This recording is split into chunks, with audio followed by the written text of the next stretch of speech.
A pair of military vets navigate the hilly, meandering paths in a historic cemetery in Boston, searching out soldiers' graves and planting American flags in front of them. About 10 miles away, scores of other vets and volunteers do the same, placing more than 37,000 small flags on the downtown Boston Common, a sea of red, white and blue meant to symbolize all the Massachusetts soldiers killed in battle since the Revolutionary War. It's an annual tradition that returns in full this year after being significantly scaled back in 2020 because of the pandemic.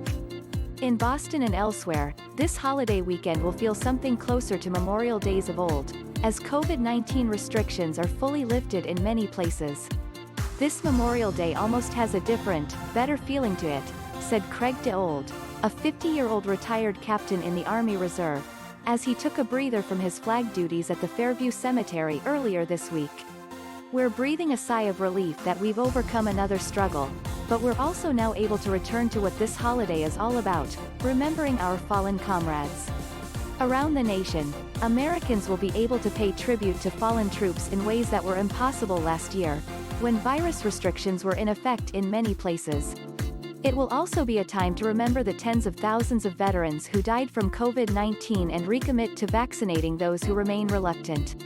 Art delaCruz, a 53-year-old retired Navy commander in Los Angeles, leads the Veterans Coalition for Vaccination, said his group has been encouraging inoculated veterans to volunteer at vaccine sites to dispel myths and help assuage concerns, many of which are also shared by current service members.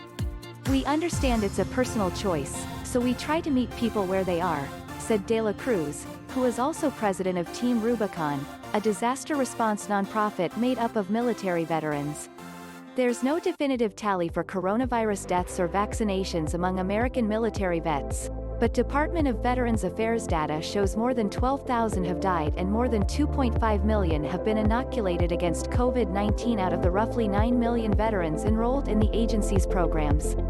The isolation of the pandemic has also been particularly hard on veterans, many of whom depend on kinship with fellow service members to cope with wartime trauma, says Jeremy Butler, a 47-year-old Navy Reserve officer in New York who heads the advocacy group Iraq and Afghanistan Veterans of America.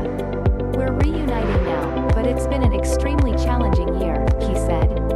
To have those connections cut off, the counseling sessions, the VA appointments, social events with other vets, those are so important to maintaining mental health. But for the families of veterans who survived the horrors of war, only to be felled by COVID-19, Memorial Day can reopen barely healed wounds.